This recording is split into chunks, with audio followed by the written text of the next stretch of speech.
आप सबको मेरा प्रणाम और स्वागत है विश्व शांति दर्शन के अनूठे मंच पर। चैनल के जनक हैं विश्व शांति के पथ पर निरंतर कार्यरत सार्वभौमिक शिक्षा के प्रसार और प्रचार में संलग्न MIT पुणे समूह के संस्थापक विश्वधर्मी प्रोफेसर डॉक्टर विश्वनाथ कराड़। आज जिस गीतकार को हम याद कर रहे हैं ना, दरअसल आज उनकी पुण्यतिथि है। उनका जन्म 1 अक्टूबर 1919 को सुल्तानपुर में एक राजपूत मुस्लिम परिवार में असरार उल हसन खान के रूप में हुआ था। उनके पिता दरअसल पुलिस विभाग में उस वक्त तैनात थे। पिता हालांकि पुलिस अधिकारी थे, मगर वे अंग्रेजी शिक्षा के बिल्कुल कायल नहीं थे। इसलिए बेटे को मदरसा शिक्षा के लिए भेजा गया, जहां उन्हें पहले दारे निज़ामी की योग्यता प्राप्त हुई और 7 साल का कोर्स था। अरबी और फारसी में प्रवीणता के साथ धार्मिक मामलों पर भी केंद्रित था ये कोर्स। फिर उन्हें आलिम प्रमाण पत्र मिला। इसके बाद उन्होंने लखनऊ के तकमील उत तिब कॉलेज ऑफ यूनानी मेडिसिन में प्रवेश लिया। जब वो सुल्तानपुर के एक मुशायरे में अपनी एक गज़ल सुनाने के लिए गए तो उस समय वो एक संघर्षरत हकीम थे, स्ट्रगल कर रहे थे। गज़ल दर्शकों के बीच हिट हुई और हमारे इस गीतकार ने अपनी नई नवेली चिकित्सा पद्धति को छोड़ने का फैसला किया और गंभीरता से कविता और शायरी लिखना शुरू कर दिया। जल्दी वो मुशायरों में एक नियमित नाम थे और जिगर मुरादाबादी के शिष्य थे। उन्होंने उर्दू कविता के सबसे प्रसिद्ध छंदों में से इसे भी लिखा था, क्या मैं अकेला ही चला था जाने बे मंजिल, मगर लोग आते गए और कारवां बनता गया। आज जिस गीतकार का मैं जिक्र कर रहा हूँ, उन्होंने इश्क को अल्फाज दिए और दर्द को नगमों में पिरोया। उनकी कलम से निकली हर पंक्ति, जी हाँ हर पंक्ति, आज भी दिलों को छू जाती है। शब्दों को शायरी का रूप देने वाले महान गीतकार मजरू सुल्तानपुरी की पुण्यतिथि पर उन्हें नमन। 1945 में मजरू बॉम्बे के साबू सिद्दीकी इंस्टीट्यूट में एक मुशायरे में भाग लेने के लिए गए हुए थे। यहाँ उनकी गज़ल और शायरी को दर्शकों ने खूब सराहा। प्रभावित श्रोताओं में से एक थे फिल्म निर्माता AR कारदार। उन्होंने जिगर मुरादाबादी के मार्फत मजरू सुल्तानपुरी से संपर्क किया, मगर मजरू ने फिल्मों के लिए लिखने से इनकार कर दिया। उन्हें उस दौर के फिल्मी गीत दरअसल पसंद ही नहीं थे, आकर्षित ही नहीं कर रहे थे।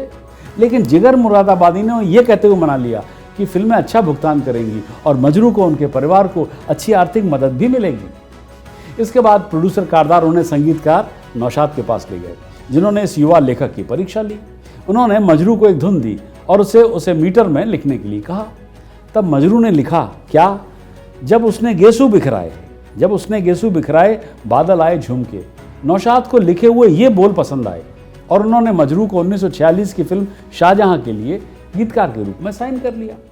जब दिल ही टूट गया हम जी के क्या करेंगे, जब दिल ही टूट गया।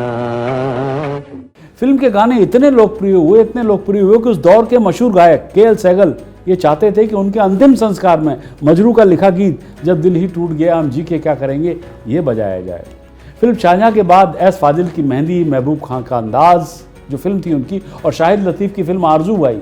जैसे जैसे मजरू एक प्रतिष्ठित गीतकार के रूप में अपनी पहचान बना रहे थे, उनके वामपंथी झुकाव ने, जो लेफ्टिस्ट उनका झुकाव था, उन्हें मुश्किल में डाल दिया। सरकार को उनकी सत्ता विरोधी कविताएं बिल्कुल भी पसंद नहीं आई और उन्हें बलराज साहनी जैसे अन्य वामपंथियों के साथ जेल भेज दिया गया। 1948 में भारतीय कम्युनिस्ट पार्टी की कलकत्ता में हुई दूसरी कांग्रेस बैठक के बाद कम्युनिस्टों की राष्ट्रव्यापी गिरफ्तारी शुरू हुई, जिसमें कम्युनिस्ट लीडर्स ने पंडित नेहरू की सरकार के खिलाफ क्रांति करने का फैसला किया था। मजरू से माफ़ी मांगने के लिए कहा गया, लेकिन उन्होंने इनकार कर दिया साफ और उन्हें 2 साल की जेल की सज़ा सुनाई गई। और यहाँ मैं आपको बता दूं कि मजरू को जिस कविता लिखने और सुनाने के लिए गिरफ्तार किया गया था, उसमें उन्होंने जवाहरलाल नेहरू की तुलना दरअसल हिटलर से की थी। जब वो जेल में थे तब उनकी सबसे बड़ी बेटी का जन्म हुआ। इस दौरान उनके परिवार को काफ़ी आर्थिक दिक्कतों का सामना भी करना पड़ा। सन 1953-54 में उनका फिल्मी कैरियर गुरुदत्त की फिल्म बाज और आर पार के साथ फिर नए सिरे से शुरू हुआ। मजरू की कलम ने बाबूजी धीरे चलना, कभी यार कभी पार, ये लो मैं हारी पिया और सुन सुन सुन जालिमा, प्यार हमको तुमसे हो गया जैसे सफल गीत लिखे और एक धमाके के साथ वो वापस आए और इसके बाद उन्हें फिर कभी संघर्ष करने की जरूरत नहीं पड़ी। सुन सुन सुन जालिमा, प्यार हमको तुमसे हो गया, दिल से मिला ले दिल मेरा, तुझको मेरे प्यार की कसम। 1964 में मजरू सुल्तानपुरी और लक्ष्मीकांत प्यारेलाल की साझेदारी में सत्येंद्र बोस की फिल्म दोस्ती के माध्यम से शुरू हुई। इस फिल्म के सभी गीत पॉपुलर हुए। मजरू ने इस फिल्म के गीत चाहूंगा मैं तुझे सांझ सवेरे के लिए अपना एकमात्र, जी हाँ एकमात्र फिल्म फेयर पुरस्कार सर्वश्रेष्ठ गीतकार के रूप में उन्हें मिला।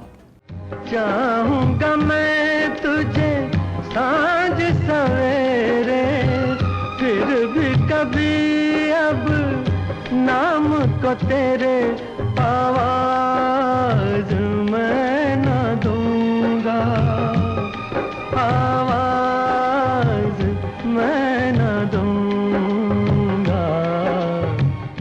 यूं तो मजरू सुल्तानपुरी ने उस दौर के सभी शीर्ष संगीतकारों के साथ काम किया था, लेकिन अनिल विश्वास, नौशाद, मदन मोहन, ओपी नैयर, रोशन, सलील चौधरी, चित्रगुप्त, एन दत्ता, कल्याण जी आनंद जी और लक्ष्मीकांत प्यारेलाल के साथ अच्छी उनकी जोड़ी बनी, मगर एस.डी. बर्मन के साथ उन्होंने 50 के दशक में कुछ उत्कृष्ट गीतों को जन्म दिया जो आज भी सदाबहार हैं।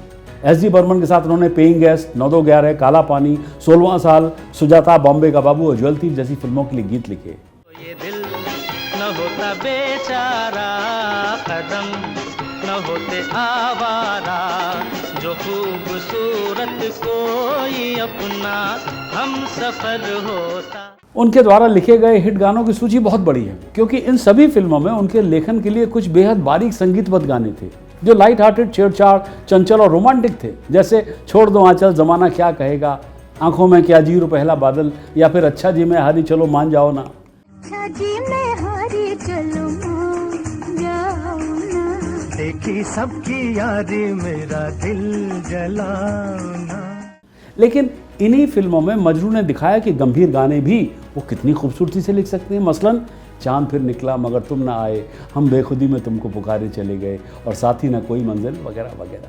साथी न कोई मंजिल दिया है, न कोई महफिल चला मुझे लेके ऐ दिल, अकेला कहाँ, साथी न कोई मंजिल। मजरू ने फिल्म तीसरी मंजिल के लिए नासिर हुसैन को आर.डी. बर्मन से परिचय कराने में भी महत्वपूर्ण भूमिका निभाई थी और 7 फिल्मों में 1966 से 1981 तक एक साथ काम किया। आजा आजा मैं हूँ प्यार तेरा, अल्लाह अल्लाह इनकार तेरा, आजा आजा आजा आजा आजा आजा आजा। उन्हें 1993 में दादा साहब फाल्के पुरस्कार से भी सम्मानित किया गया। वो दादा साहब फाल्के पुरस्कार जीतने वाले पहले गीतकार थे। बड़ी बात थी, इससे पहले किसी गीतकार को नहीं मिला था। मजरू काफ़ी समय तक फेफड़ों की बीमारी से ग्रस्त भी थे और फिर उन्हें निमोनिया का गंभीर दौरा पड़ा। 24 मई सन 2000 को यानी आज ही के दिन 80 वर्ष की आयु में उनका निधन हो गया। सुल्तानपुर के नगर निगम ने दीवानी चौराहे के पास उनकी याद में एक बगीचा मजरू सुल्तानपुरी उद्यान बनाया है। तो गीतकार मजरू सुल्तानपुरी को याद करते हुए और उन्हें विश्व शांति दर्शन की ओर से श्रद्धांजलि अर्पित करते हुए आज के इस वीडियो को यहीं देते हैं विराम। सब्सक्राइब कीजिए, साझा कीजिए और देखते रहिए विश्व शांति दर्शन। कागजों की कश्तियों का कभी किनारा नहीं होता। यहाँ कागज की कश्ती किसे दर्शाती है? एक शख्स ऐसा रहा जो हर दौर में, जी हाँ हर दौर में वक्त का हमसफर रहा। वो शख्स है गुलजार। अगर हमारा जीवन कागज की कश्ती की तरह है, जहाँ न तो ईश्वर का स्मरण है, न ही कोई इस तरह का पूजा है, न हम किसी एक विश्वास के सहारे जी रहे हैं, तब ऐसे में हमारा जीवन कागज की कश्ती की तरह हो जाता है।